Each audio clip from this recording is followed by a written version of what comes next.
Referee Chris Ward signals the start of this clash here at the Endeavour Field, and Tony Armstrong, the former Western Suburbs player, has the privilege of kicking this ball off, and it's deep back inside the 22 now of Canterbury Bankstown, where the young former St Gregory's player Mick Potter plays the ball. Now Canterbury have their task. There was an elbow went in there and has been seen, and it's the lock forward Dean Carney who will be spoken to.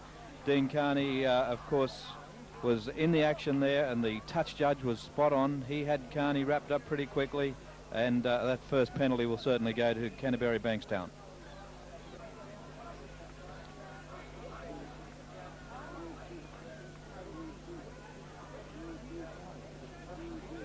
Referee Chris Ward has a little word of advice to the big strapping Carney, the former Thurul Wollongong player who came to Cronulla at the time that the Steelers entered the Sydney first grade competition. That's an excellent rangefinder by Canterbury. Billy Johnson quickly up. That's an excellent kick, and Billy Johnson to take the tap three. This is Mortimer. Mortimer a bit of a run around with Gould, and there's a little chip over the top. It's an excellent chance, but Chris Gardner dives upon it quickly. It's out in the centres for Cronulla.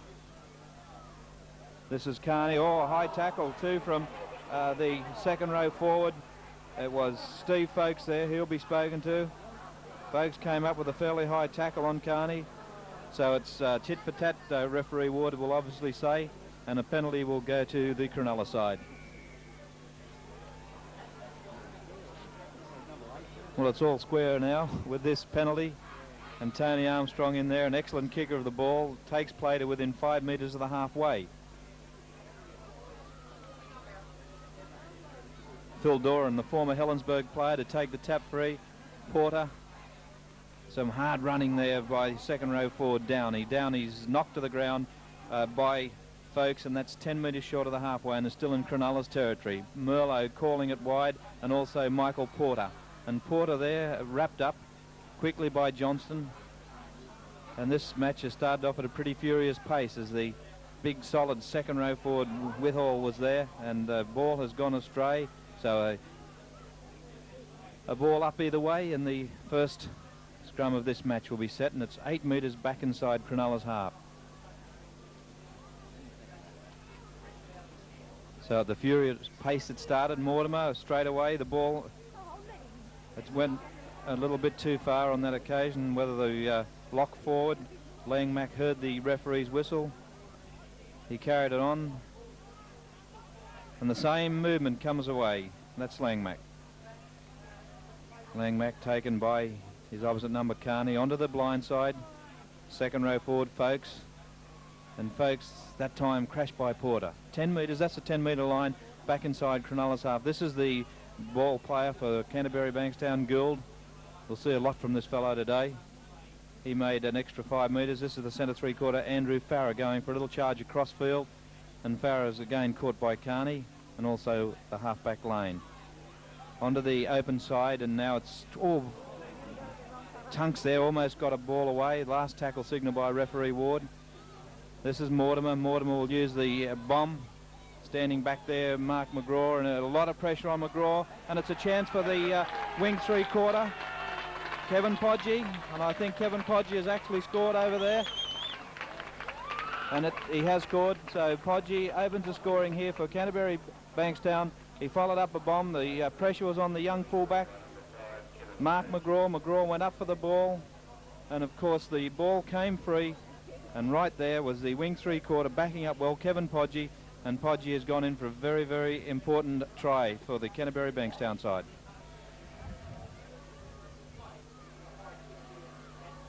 So Terry Lamb is 12 metres out, 10 metres to the left of the upright, with a simple shot for his ability, and he raises the flags and gives his side, Canterbury Bankstown, the lead by 6 points to 0.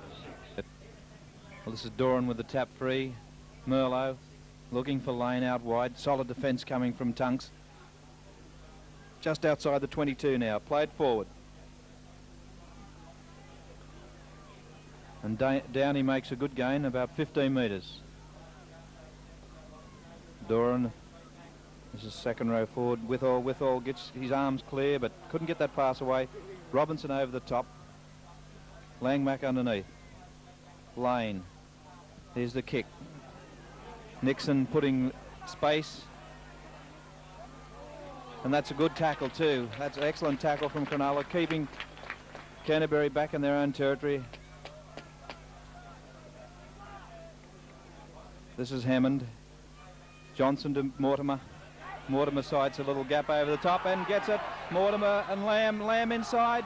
And Lamb will go for the far corner. Terry Lamb, they won't catch him. Lane comes at him and Lamb gets there. That's an excellent try for Terry Lamb.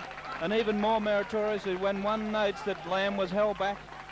When the halfback Mortimer made the break, the defence saw Lamb coming. They got onto Lamb, held him back, but it was through his own stamina and sheer strength he broke away from that tackle. Terry Lamb is wide out. That's the 22-metre mark. He's 10 metres in from touch. So it will be quite a good kick if Lamb converts this try. He sort of hit the ground and the ball has fallen short, so Canterbury now lead Cronulla by 10 points to 0.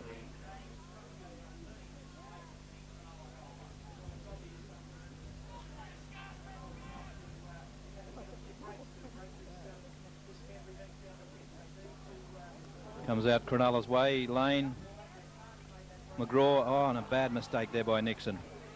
Picked up quickly by Canterbury. This is Mullane, against his former club. Mullane could score, he tips it back inside to Lamb, and in fact Lamb will score right beside the post. So from a Cronulla mistake, quickly capitalised on by the centre three-quarter, Greg Mullane. Mullane ran it wide and saw the ever-present Lamb inside, and Lamb has done the rest. And if this fellow is not the best 5'8" in Sydney and not one of the best current form footballers, I'll give it away. He's in fine touch. So Lamb is exactly 10 metres out and almost in direct line with the right upright. And Lamb's raised the flags, and that takes the score to 16 points to 0.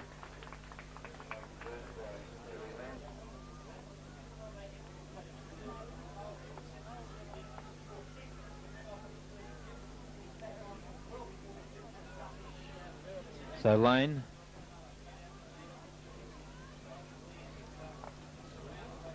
Nixon playing the ball 12 metres short of the halfway, still in their territory, in the Cronulla territory. So Downey with Doran in the ruck half position, blindside Merlot. Merlot can't handle, lose possession, quickly dived upon by Mortimer. Too casual that time, Merlot. Gould using it wide now. This is the wing three-quarter. This Potter now back inside. A tackle from Downey. Downey just inside the 22. Canterbury go on the attack. This is Gould. Promising raid there. Mortimer charges into the ruck. Taken by Carney. Just inside 22. Tunks. Tunks flips it away to Johnson. This is Anderson. And Anderson is wrapped up quickly by the 5'8" Nixon. Johnson in the ruck half position, not sure what he's going to do with it. Gould turns the point of attack onto the blind side. Langmack is back inside. This is Farah. Farah one-handed to pass around.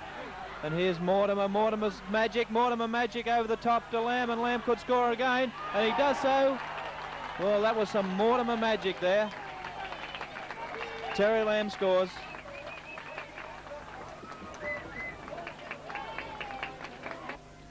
So we've got the perfect shot of Lamb there, right on the 22. Just 2 metres in from touch.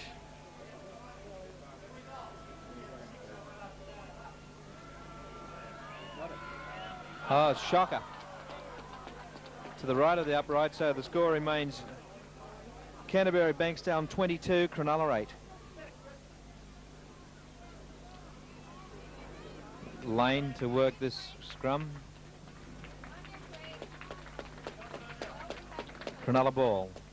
Nixon in from the blind. Gary Hammond, centre field, 8 metres short of the halfway. This is the second row forward, Downey. Downey's just a metre short, still in Cronulla's territory. This is Michael Porter, and charging into Gould. In fact, he's pushed off one defender, and Nixon using it wide. This is Gardner. Gardner's got support inside with Docking, and Docking is held back. Oh, that's got to be a penalty against Mortimer on that occasion. He's allowed to go on, an advantage to Cronulla, obviously. And that time he's been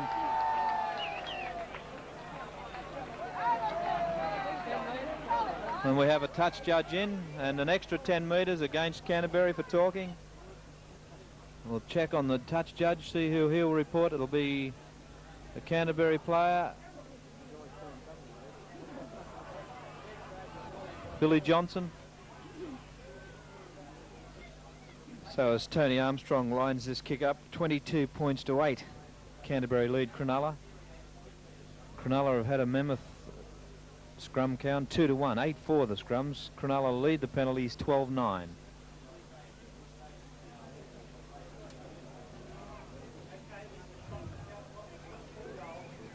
(22-8). Tony Armstrong, left footer, hits the ball well, reduces the deficit in this match. Canterbury 22, lead Cronulla 10.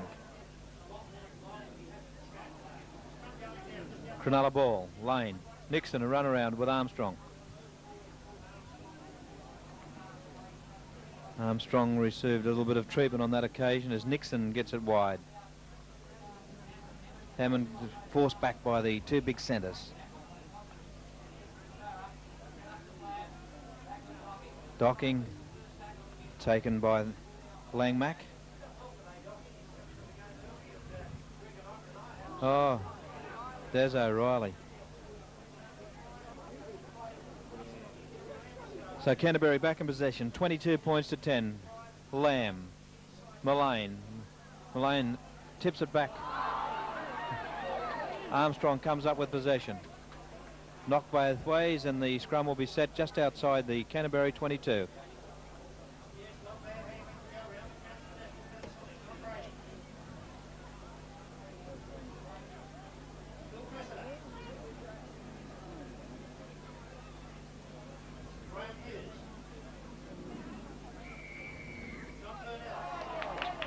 Against the Cronulla front row for packing in prior to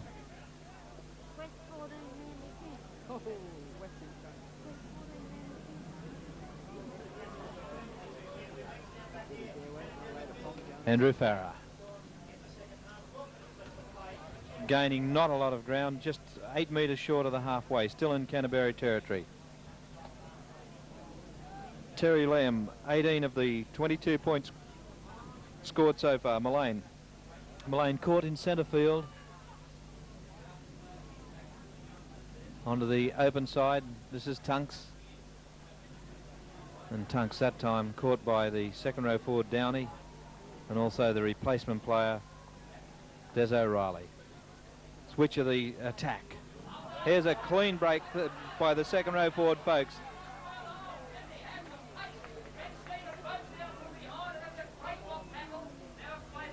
This is Gould. Gould running back and across field, shows it one way and eventually gets it away to the centre three-quarter. Mullane, and Mullane is caught just inside 22. This is Robinson now. Robinson surging forward. He wants to try against Cronulla after his 10-minute sin bin. Last tackle. Here's Mortimer. Mortimer using it wide. Tunks with a little kick through. And here's a chance for the flying Podgy. And Podgy has charged onto that ball after the Tunks kick, and a great try by Podgy.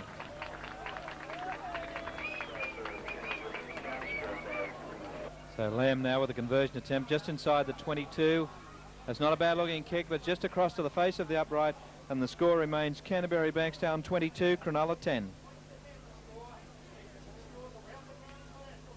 Ace goal kicker Ross Conlon to a wing spot with Canterbury for the clash with South Sydney. He'll take over the kicking. The Rabbitohs have got no one to equal the Mortimer-Lamb combination, which is developing superbly and producing magnificent tries.